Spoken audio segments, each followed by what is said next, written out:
But then maybe you can think about this a bit more and say, look, what are all the preconditions that were in place that allowed it? I'm just assuming that it's working for primary.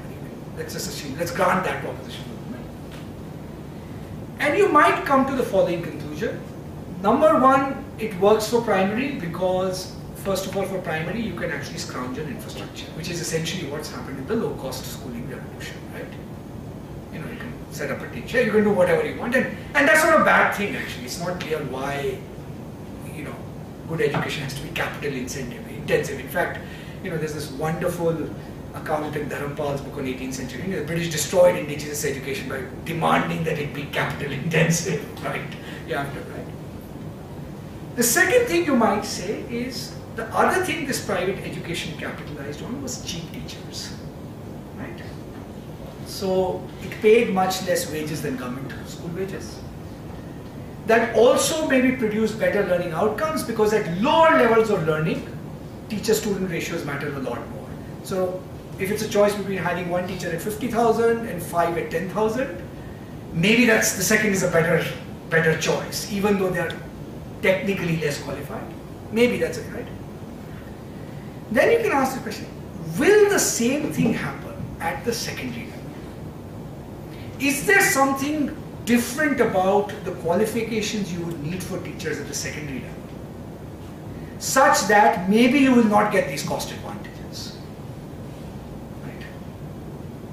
Is there something about the infrastructure requirements that maybe you will not get these cost advantages? Now, the point is, I don't know the answer to that, right? But you have to, at some level, the knowledge, if you have to be credible, you have to mediate those kinds of questions as well. Right? One of the reasons government policies are failing, when somebody said, you know, we have these great plans on paper. I wish we had great plans on paper. Actually, there aren't great plans on paper, most of them, because they don't specify the conditions under which, even internal to its own premises, we are not saying, you know, do private healthcare or public healthcare, but let us say you want to do public healthcare. What are all the 25 things you need to tick off before you can be confident that this thing works? I can guarantee you there is no plan at the moment that I've seen in the last 5 years, in fact that's in standards of material, that actually does that hard work. Right? Most of the plans are, government has failed, let's do PPPs. Right? And now, of course, there'll be backlash against PPPs after Bangalore airport and whatever, right? Again, the precondition argument, right? Right? Okay. My own sense is that in that public policy space, that's the level at which our knowledge producing community is completely failed us. Partly because we're all lazy, we're all Brahminical, you know, we sort of like abstract models, we think, right? Right? And why our credibility is relatively low. You know, whenever we say anything, it's you know, it's hard to kind of mediate those conversations.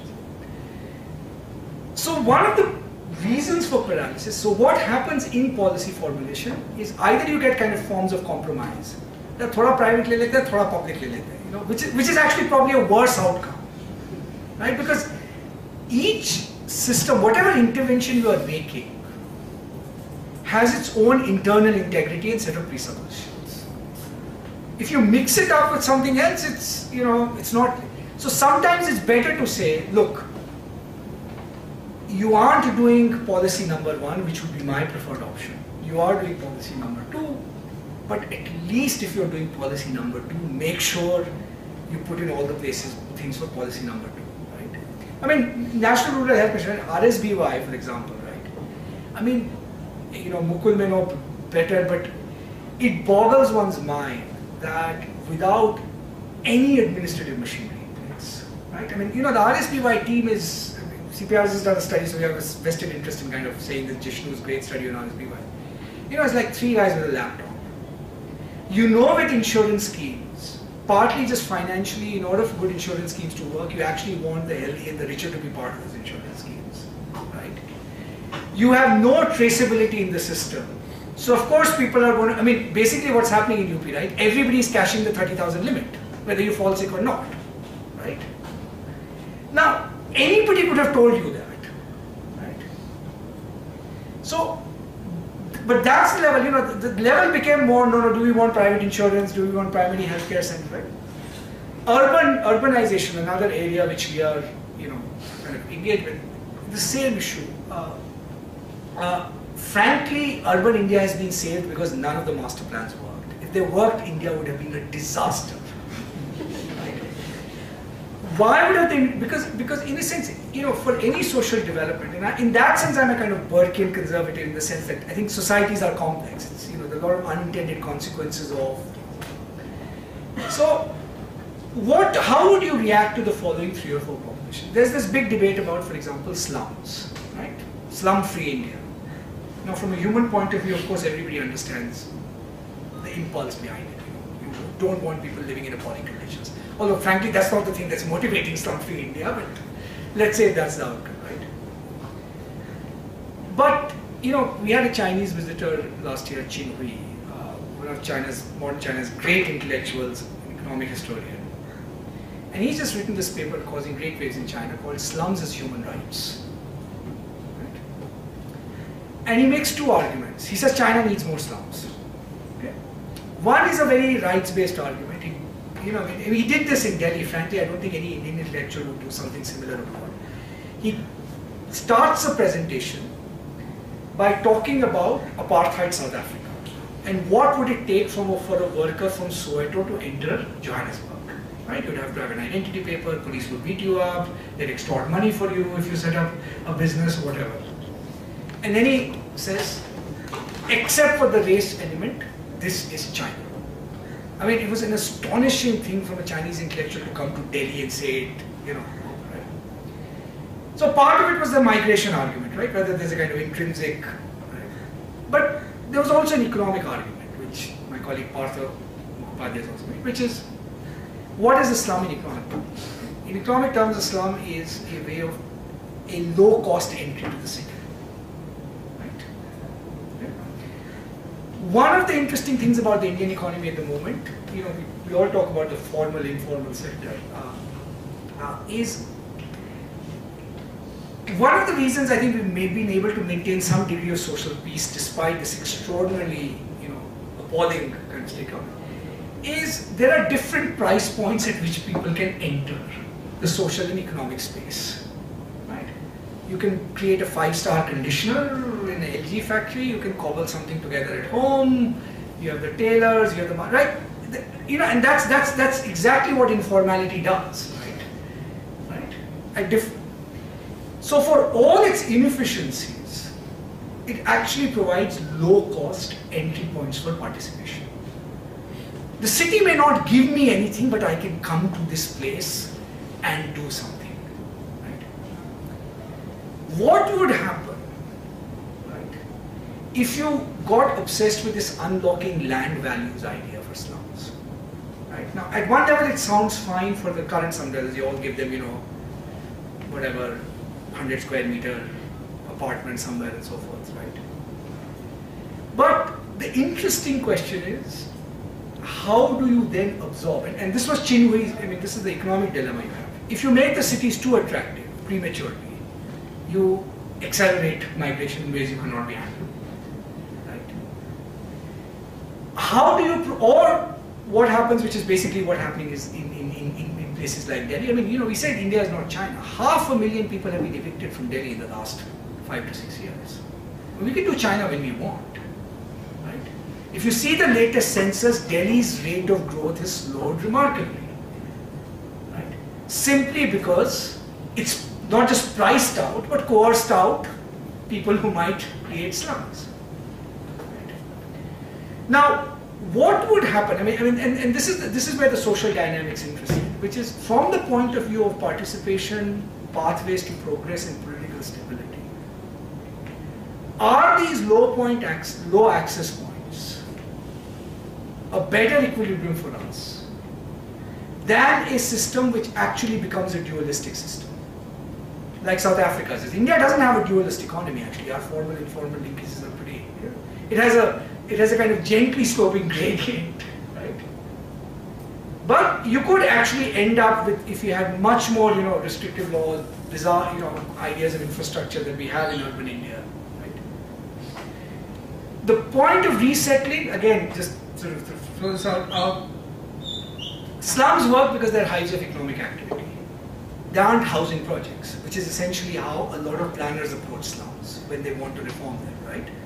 And Dharavi, as we know, is a factory. I mean, it's and not just a factory, it's a, right? We actually don't understand enough about the dynamics of this to be able to confidently say, if you build a high-rise tower block here, relocate these people somewhere, whatever. Dinesh Mohan makes the point, based on some data, that one of the things that has historically saved Indian cities is, as we know, the commute times for poor in the Indian cities are lowest of any major cities across the world. Precisely because you had this kind of mixing, right? Your service providers are right next door, right? That has huge social implications. It has huge social implications for crime. It has huge social implications for parental control of children, right? The point is that when it comes to these kind of dynamic processes, right, not only is our knowledge base very thin, but it's just too prematurely confident that we know the answers. And that, I think, is something which, as academics, as I think people who debate in public, I think we have to be a little bit more mindful, because this is what then undermines our credibility, right? So, being able to project knowledge in the genuine sense that not only do I claim a certain proposition to be true, but I claim it to be true under these conditions. And let's talk about them very frankly, openly. Let's give the politician to make a judgment call. Look, he might say, I can't deal with teachers' unions, but I can fix the land market. Let's go for this. That's a fair call. Or the reverse, he can say, look, I can never fix the land markets, but I can maybe fix the teachers' unions. Lot of public policy is about those kinds of calls. It's not about those very high level sort of calls, right? So, to sum up in some senses, and what I've given you is my sense is that, and part of these challenges from civil society are precisely those knowledge claims, the sustainable development claims, right? Sure, there are some sustainable development fundamentalists. We have no clue what's happening to our rivers. I mean, not only is the data classified, right, but how to think of complex river ecosystems, right? I mean, you have grandiose plans, interlinking this, that. We can't preserve the integrity of existing rivers. I mean, name one river in North India, right, that's remotely preservable at the moment, right? Where's the knowledge mediation on that? Partly because the debate is way too abstract and everybody is way too impugned. Right? So my submission to you would be that I see this as an opportunity. I see the administrative revolution as an opportunity, and I think the underlying impulses resisting it are actually something one could cap. When they have to be channelized in ways that are sensible. I think the fragmentation of power is an opportunity in the sense that it's the first time that there will be a kind of necessity to create new cultures of negotiation. And it'll take a while because none of the existing guys have reasons to do it. In fact, they have too much to hide. Right? And I think for you guys, this knowledge vacuum is a possibility, right? Which is anybody who's kind of half credible. Right? So my matter of how you can make a difference is, I think, going back to sort of the old kind of Platonic idea, which is, I think the problem in India is everybody's trying to do everybody else's job. Right? Courts are trying to do the executive's job.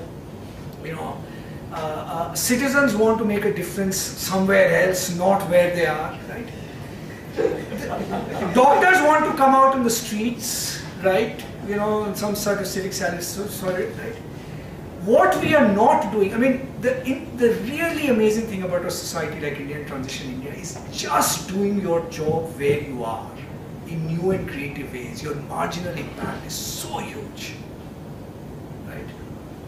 Our doctors need to act as doctors, our lawyers need to act as lawyers, our journalists need to act as journalists. Right? Across the board, and that's only exacerbating that. Academics need to act as academics. So I know it's a boring answer, but and this is not saying don't get engaged with politics, and obviously public affairs matter, right? But I would actually begin there, because your marginal impact there precisely because of the condition, it would be huge. I mean, and the thing to remember about India, 9 times out of 10 you feel frustrated, we are not going anywhere, right? The 10th time you manage to do something, the marginal impact will be like the scale of it will be like nothing else you'll ever see. So keep that in mind, and I'll stop there.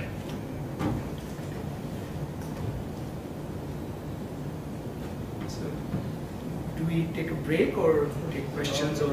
Just 2 questions. I'm happy to. So actually, regarding the. Can you speak louder? What do you mean? Hi. So regarding the slums and everything that you're talking about, very interesting. So what are your points on the rental policy that the government is thinking about? I think it sort of is the way between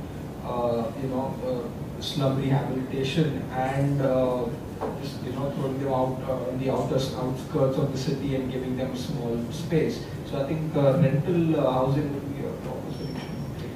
Okay, consistent with what I said, I should not speak too much on this specific topic because this is, again depends, in a sense on kind of how it's structured.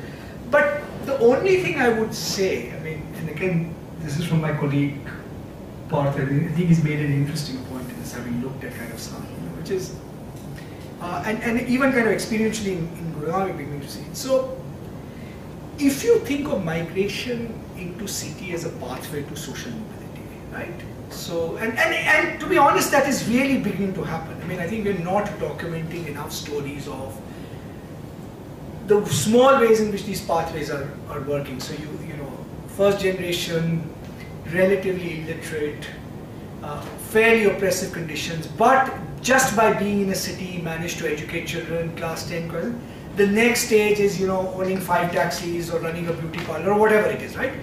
Those kinds of pathways are not very, right?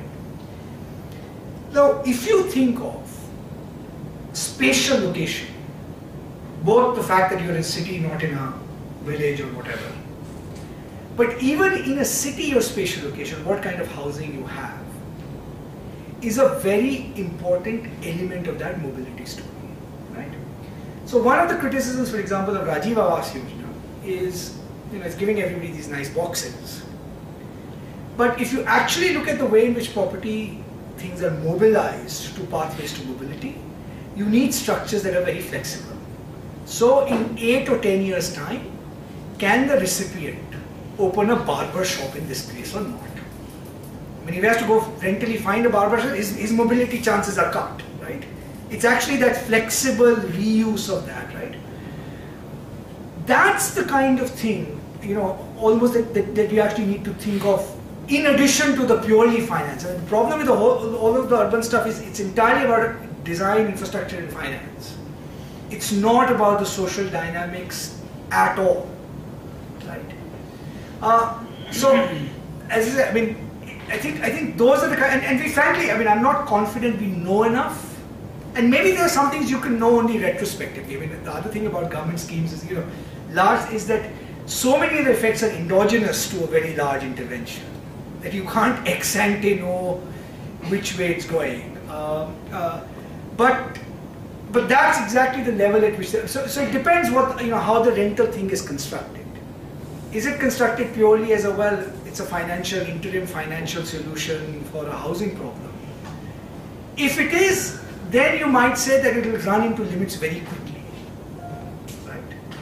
Of various kinds. But if it is part of a much more interesting imagination about asking the question, what kinds of housing provides pathways to social mobility, rather than asking simply the question, what's housing at the moment, you might get slightly different answers. So you mentioned that for the dynamic environment that we are in, the knowledge base is pretty thin. How or why do you think, who should be building this? Is it the academicians? Is it the government? Is it the policy analysts? No, well, the knowledge base thing is, it's a very complicated question. Fundamental truth is Indian academia is in dire straits, has been for a very long time. And to be fair, sometimes what happens, and I don't want to exaggerate, which is that when the credibility of institutions declines, right? Because part of what happens with knowledge, it's an interesting thing about, we said, is there a distinction between policy and politics? But you can actually think of sort of knowledge and power as well, right? That relationship. I mean, I don't want to take a kind of Foucauldian postmodernist position that all knowledge is power, but there is an element in knowledge in the sense that most people receive knowledge, right, through structures of authority. Somebody says Brookings study, Brookings, must be something, right? There's a signaling effect that a lot of forms of knowledge need, right? We are in this interesting phase that traditional institutions of signaling are again breaking down. Maybe we won't have universities of the kind, referee journals of the kind that we had 5-10 years ago. I mean, right? Nevertheless, people are using different cues. Again, the question, why should I trust what you are saying? Right? So I would begin first of all at that level, that our problem is firstly at that level, because we have politicized in the wrong way almost all aspects of our knowledge production. Right? The universities became, they're about everything but the cultivation of intellect. Right?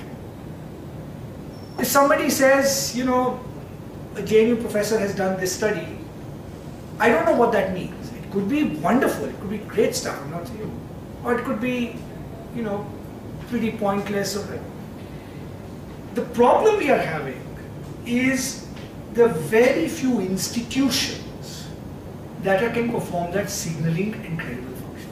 So even good stuff that is produced, I mean, and this is the other paradox of when you're in a vicious cycle of credibility. Even the good stuff is produced carries no weight because you can't distinguish one from the other. Right? So at one level, credible institutional building is the base. I mean, that's why things like Takshashila are kind of interesting and important. The second is just the kind of sheer capacity story. Right? Government data systems, NSSO, there are serious problems. Everybody involved with it that I know is acknowledging that, saying, we used to have great statistics, right? And the Indian Statistical Service was one of the finest. There are not enough samplers in government. The Indian Statistical Service has not been able to fill its quota of recruitment, right?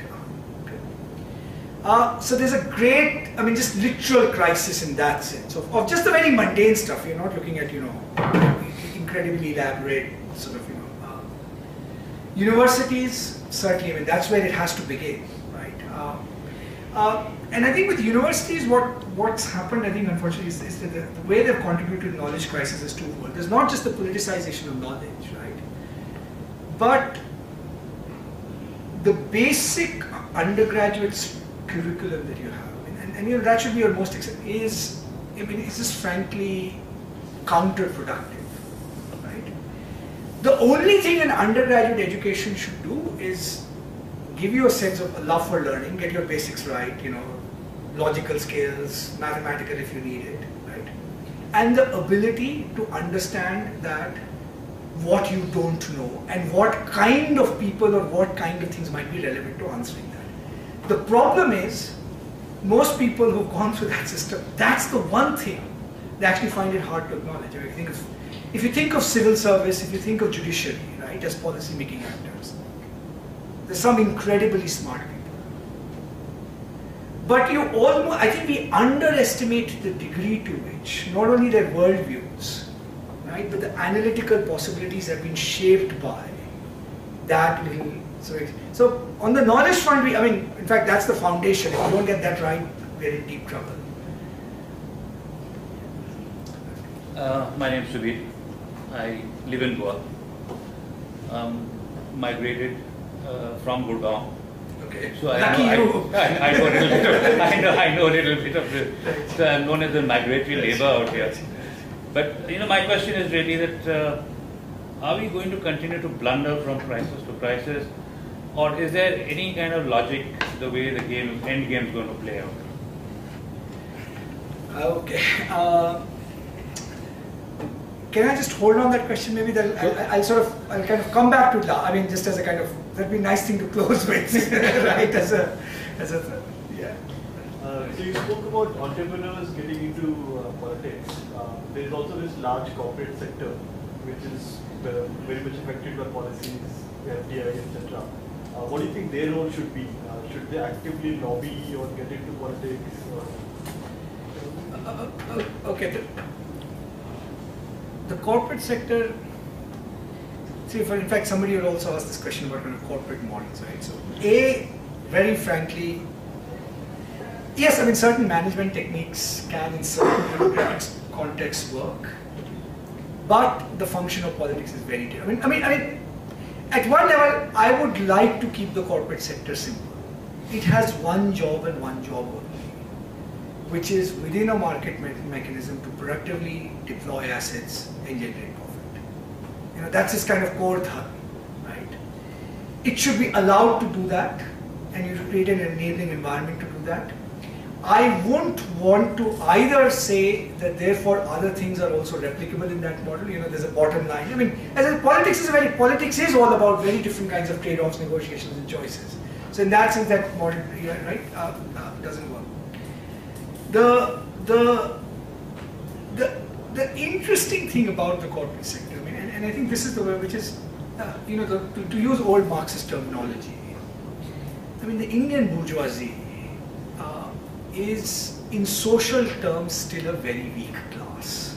I mean, they can get their private benefits, right?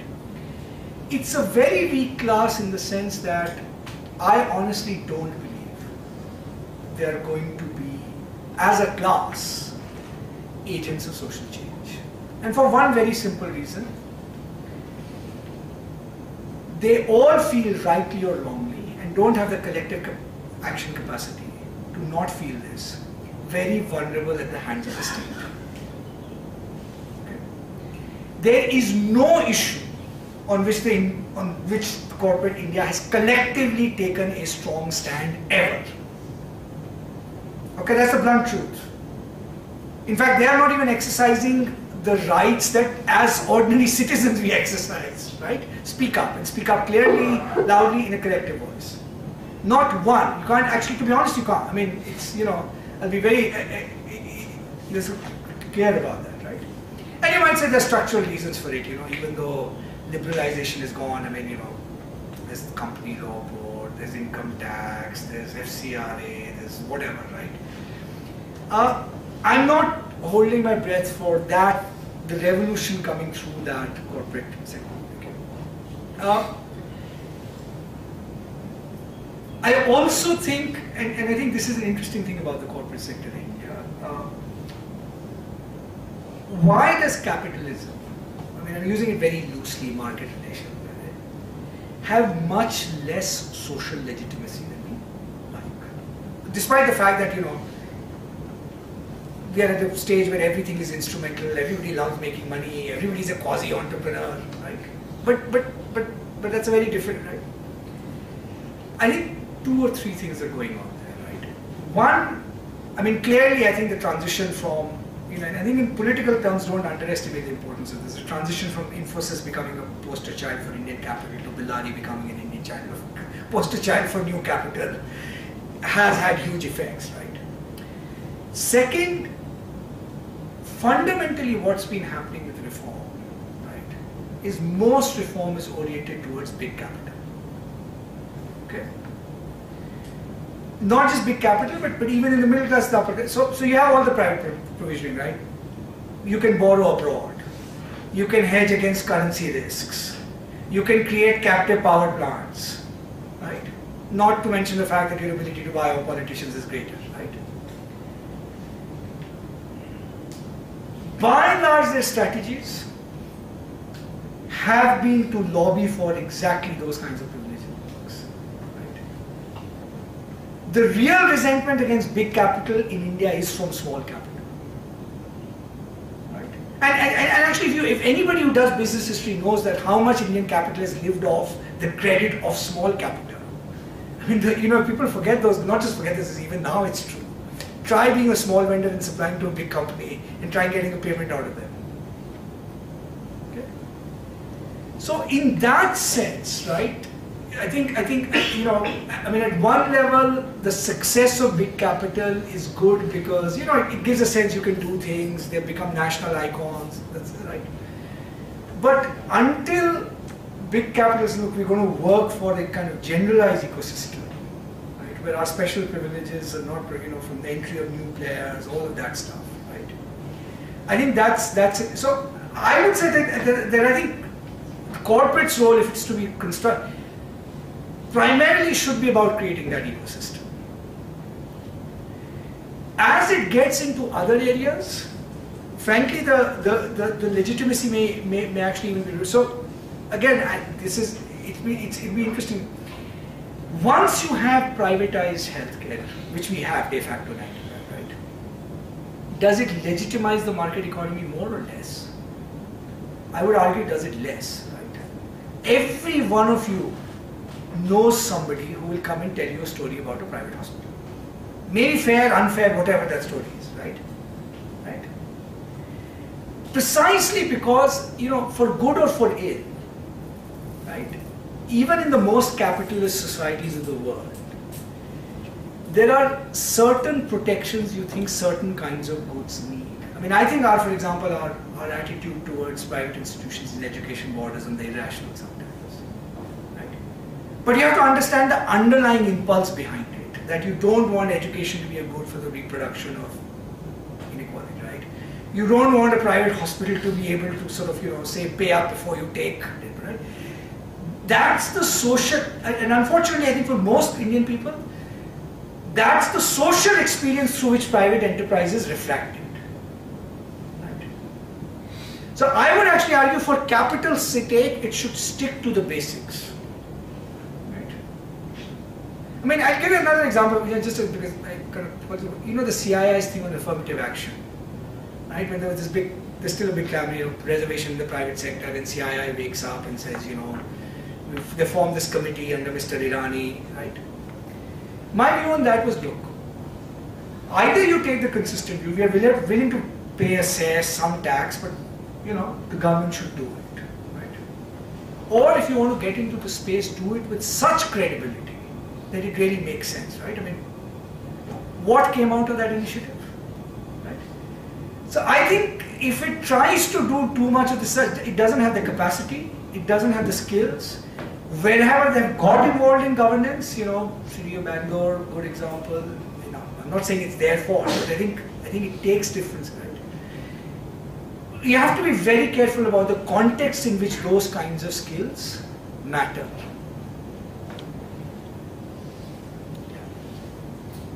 My question is, you just talked about the displacement of the slum dwellers in Delhi. Stemming from that, like last year I had gone to CR Park and in the market area, and there are a lot of these migrants that I came across who were, they've been in Delhi for quite some time, but I was talking to one of them and they said that they've been trying to open a basic savings bank account, but it's assumed that they might be Bangladeshi immigrants and hence they're not. So when it comes to general migrants, in any part or any contour of the country, why is it that there's some sort of a dysfunctionality in the policies for them, even though, you cannot prove most of the backlash against it? I think it's a combination of three or four things. And actually, to be honest, I think ideas matter a lot. It's not just, and I actually do think one of the problems with I think the privileged in here, including us, is I think we are more enamored of certain images of what societies should look like and how they function. And those images crowd out what's happening around us, right? So take, I know this is a caricature, but take a literal conversation, right, which I'm sure happens across cities all the time. You'll hear people complaining, oh, we are not getting domestic help. Right? Domestic help wages are going up, domestic help, right? Well, that's supposed to be a good thing, but anyway, right? That's how. Then you say, well, actually, we don't want the poor living near us. And you say, okay, but who's going to provide all these services that you want? Whether you're right to ask for those services is a different matter, right?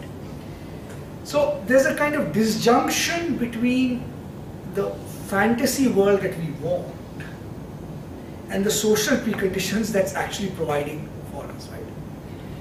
So, and particularly in town planning and master planning, it's so obvious. There's no place for the poor in the imagination of that, right? You know, the kind of thing Madhu Kishwar very valiantly is kind of been, you know, which is, the real issue is when we say, you know, liberalization for whom? For the guy who drives the auto rickshaw, for the guy who sets up a guy who, you know, irons clothes, you know, whatever. I mean, you know, that's the level at which liberalization has not seen, right? The vulnerability, the rules, interdictions are really so great, right? But your Bangladeshi migrant story, right? I mean, I was showing in the day, which is, we tried to get somebody to open a bank account, right? The only identity paper they had was West Bengal ration card, okay? 5 public sector banks refused to accept that as an identity paper. They said, West Bengal ka hai to Bangladesh ho.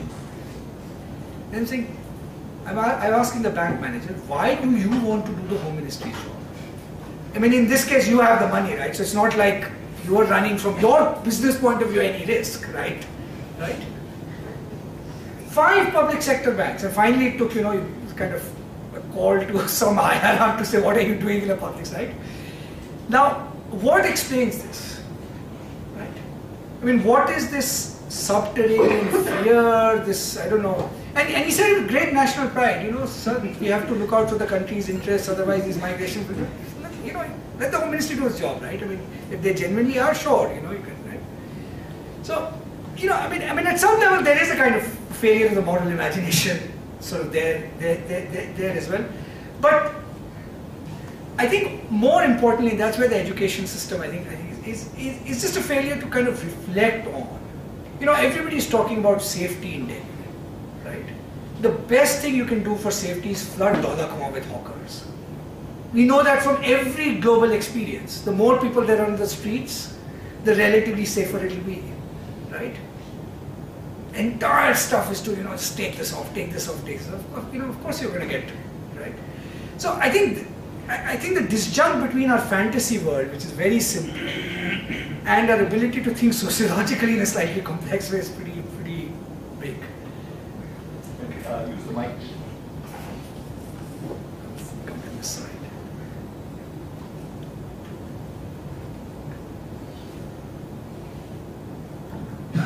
So, name is Abhishek Sharma. Question: you said policy making and politics is mutually dependent. So, how does India create non-populist and opportunistic policies? How do we make that effective? Yeah, somebody else. It's a good question. See, I think so. Again, let's be very careful about the term populist, right? Because I think it's basically become a slogan for policies we don't like, right? Which is, and generally there's good reason not to like them. I mean, I'm not right. Let's ask the question: why is there populism? Right? What's the now? The first step, I think, in this kind of populist, not populist debate, I think if you have to have any traction at all, is to first of all create a space where you can acknowledge some common ground of the objective, right? So if you begin by saying, as some people are actually, I mean, I think the right to education bill has some problems, but if you begin by saying, oh, RTE is a populist policy, or Narega is a populist policy, or right? At one level, you've actually lost most of your audience, because it's always taken as, oh, you don't want to provide us with the objective this policy is meant to provide, right? Often the disagreement is over the means, right? We want people to have education, income support, in the certain appropriate form, health if it's NRHM, right? But if you see Pranab Mukherjee saying 2,000 crores to NRHM, we say populist. Free medicines, we say populist, right? Politically, to be honest, if you begin there, it's a non-starter. And if you go and tell somebody, boss, no free medicines for you, how will they interpret that proposition? What they will interpret it as say, you saying is, no healthcare for you. Healthcare only for me because I can afford it, right? So I think one of the reasons why I think sensible people are sort of politically less potent is I think we also tend to sort of in our rhetorical battles, right, overuse. So the first step is to say, okay, what is the core of an objective that you're trying to achieve? And maybe begin by acknowledging maybe the shared ground of that objective, right? It's not going to be politically potent to say, let's not have universal healthcare for all. I mean, it's a non-starter if you are to be politically credible at all. In fact, and it's not clear why it's wrong to be a non-starter. Of course, the point is we need a system where some basic healthcare should be available to all, right? So bring it a notch down from there. Let's kind of, and because it'll answer your politics question. And I think where we are going wrong is kind of universal healthcare populist, food security populist. At that level, it's being interpreted very differently.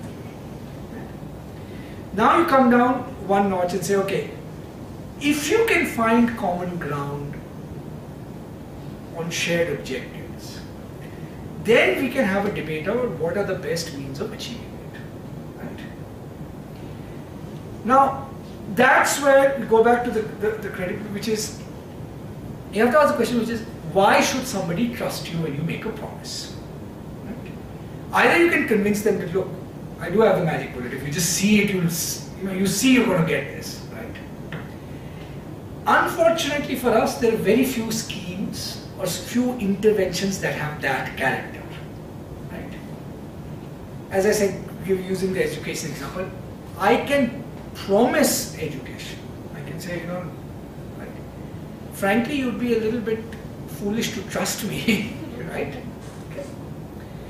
Now, populism in some ways, right, is a byproduct of that absence of trust and credibility, right? Because all you can do is a gesture, all people expect is a gesture, but they don't expect anything more, right? Why would you expect, you can't give me these two basic things and now you come selling me, no, if you really do this, you will get that, right? So how do you overcome this, right? Now, that's where you need this kind of right matching of a building up of prior political credibility. Often credibility doesn't have too much to do with your prior policies. It's a very complicated, right? Which allows you the space to make some transitions where you can assure people this is going to happen. So take free electricity, right? Everybody knows in states like in Gujarat, not just Gujarat actually, even around the Noida area in UP, you got state governments that got farmers to pay for electricity. Farmers stopped saying free electricity as an election slogan, right? Because you found a way of saying to them, demonstrating to them that they could get uninterrupted supply if they paid. You did it by a great combination of schemes. In fact, that also involved a kind of populism. Because at least in one scheme we know there was a 3-year subsidy, right? Where they said, okay, for 3 years we'll pay you this much. If you allow us to go to a payment and metered system, right? So there was that transition point which gave the farmer assurance, okay, I'm not going to lose out anything. Once the scheme was working, then you said, okay, now you see it's really coming to you, right? Now, in a lot of policies, in fact, I think our big challenge is that we don't have those transition mechanisms. We have a desirable equilibrium and we have a current equilibrium, right? The guy doesn't see that there's a credible path. He abstractly agrees with that. Yes, if I pay, it will be good for all of us, right? But he doesn't see how it will be, right, effective. Take one, again, simple example, but on the land acquisition story, right? The Singur agitation, Odisha. Paradoxically, the poorer the state, the harder it is to acquire land, right? Because in richer states, the land values are so much. In fact, Haryana, there's a clamor to actually have your land listed on acquisition. Everybody wants to get it, right? But there are two things going on in the poor states, right? One is, of course, that the value you're getting is, it's one thing when you're doing, 1 crore an acre. Your economics is suddenly changed. versus doing 5 lakh an acre or 6 lakh an acre, right? But the second is that in prosperous states, people have seen the pathway of mobility. So not only am I getting more money, but I know if I get more money, I can go to Gurgaon, buy 5 taxis, you know, who knows where I'll be. If I'm in Shingur, I don't know what that pathway is. Right? And the real disconnect, I mean, I have this clip, where if you looked at the agitators, forget the Mumtaz matter, they were basically saying, we don't want to be janitors anymore, because that's what the state is promising. Buddhadev Bhattacharya says, oh no, but we've done, we are offering them jobs as janitors. Right? A lot of those pathways have to be created by very intelligent interim buyouts. Where you say, okay, you are fearing a loss of benefit, here is a more intelligent way I'll compensate you. You know, 5 years. Right? Once that's in place, we can switch to another system. Right? That is the kind of debate in our government system is not happening.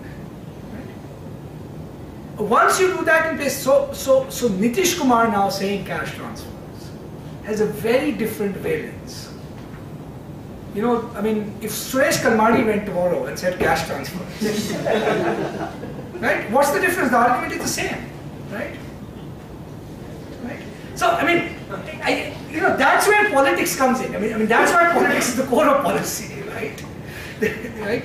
And that's the kind of intelligent buy-offs. I mean, I won't say kind of buy-offs as in literally buy-off, but assurance gains. You actually need to play. Unfortunately, very few politicians now have the capacity to do that. Yeah. Last two questions. Yeah. Yeah, no, that I. Yeah, why don't you ask and then, since you have the mic and then you can ask. If you said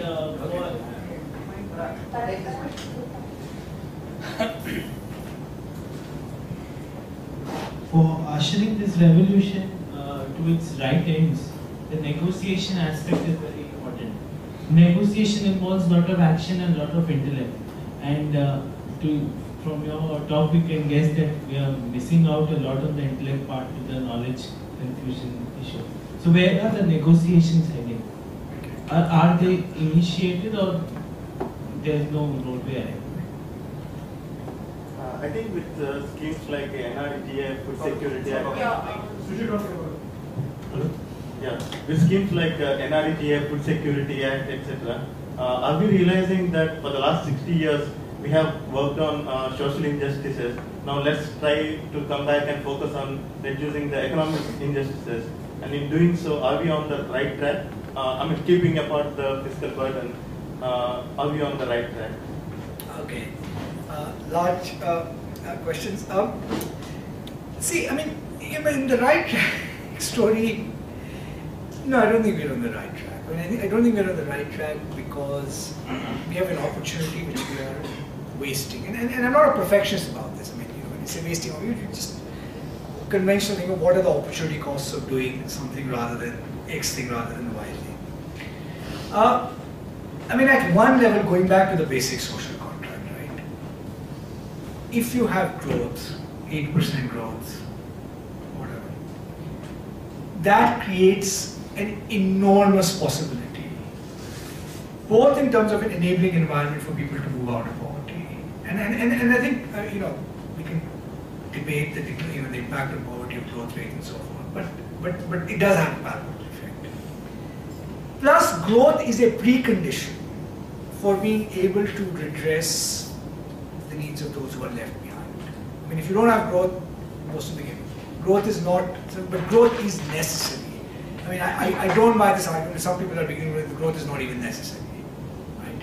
And because partly also what growth does is allows you to do these political economy trade-offs more. It's one thing doing these interim buyouts when your government revenues are growing at 18% a year. It's another doing it when you have no money, right? Now, so the interesting thing is when you get that opportunity, what do you do, right? The reason I'm a bit skeptical of why we are at the wrong wrong track is the fundamental message from the people seems to be, both in politics and economics, is we want participation. Right? We want the enabling conditions that allow us to participate. Right? I want to be able to come and set up a hawker stall, I want to go to school, I want to, participate in local whatever, right? The interventions that we are making are not creating the conditions or the enabling conditions for that participation, right? We are not doing public health, which, frankly, to talk of selection bias and knowledge person, most nutritionists will tell you that part of the reason India's malnutrition problem is so high is because our water supply is so bad. Right? In fact, it's not a food security issue. It's the fact that you can eat and you get one round of dysentery and diarrhea and you're back to the same weight. Right? Okay. Have far more effect. Water, fixing water, right? Far more effect on health outcomes and nutrition outcomes than we want. Than just building endless kind of right? So that's one kind of sort of example, right? In some ways, education for what, right? Infrastructure, right? Not just the kind of excessive focus on the metros, but connectivity in all its ways, which we know has huge economic impact, right?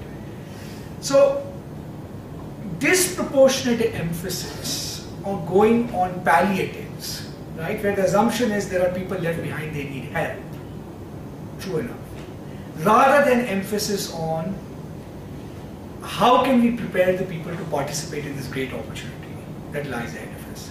So I know it's a very general answer, but that's the sense in which we are, I think, along with. The last sort of thought on your knowledge mediation question. Look, I think in the knowledge, obviously that claim is very context specific. Some people manage to do it much more successfully than others. My fundamental worry at this point, going back to the point we started about, being in the middle of the collision of these two architectures, if you like, of governance, is at the moment everybody's incentive is not to take decisions. That's how they're reading that incentive. Somebody has to take some political risk, right? What boggles my mind about our generation in politics, the younger lot in politics, what is it? Compared to the Nitishs and the Lalus of the world, these guys are so risk averse. You go back and read Indian history, the young Turks, the Chandrasekhar, the Ashok Mehta, you can disagree with them, right? But the idea that they would fall in line so quickly, not express independent views, I don't know what's going on. I'm not sure, and again, one explanation is that they're so dependent on the top for their power that they dare not step out of line, right? But I think it's the risk averseness in that system where, and most creative breakthroughs involve some element of risk, whether you're doing a peace negotiation or whether you're doing right? You say, look, take a deep breath, we'll see what happens, right? The amazing thing to me is there's almost nobody in the system. We have a couple of chief ministers who are willing to take even the slightest risk. And of course, if you don't take risk, you end up creating a bigger risk for yourself because circumstances overwhelm you, right? If you're always fighting crisis, then you're pretty sure that you will have crisis, right? So I think, to me, apart from all the institutional stuff, I think that is the kind of critical element in this change sort of story, where, to go back, I know political scientists don't love this, because when you talk of leadership, your N is very small, sometimes it's only one, so it's not a scientifically testable proposition. But do you have somebody in the political system who can do these imaginative trade-offs and is willing to take some risk? Because otherwise everybody's incentives are actually aligned in sitting out this passive evolution of, so I'll end there. No, it's not a very satisfying answer. There's no roadmap. Anybody who's telling you a roadmap is probably dissimulating. I mean, the good thing about politics, I mean, or let me put it this way.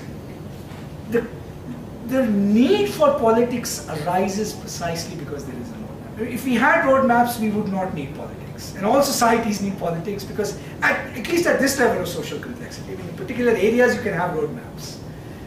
It's not a roadmap, it will be combination of circumstances and leadership.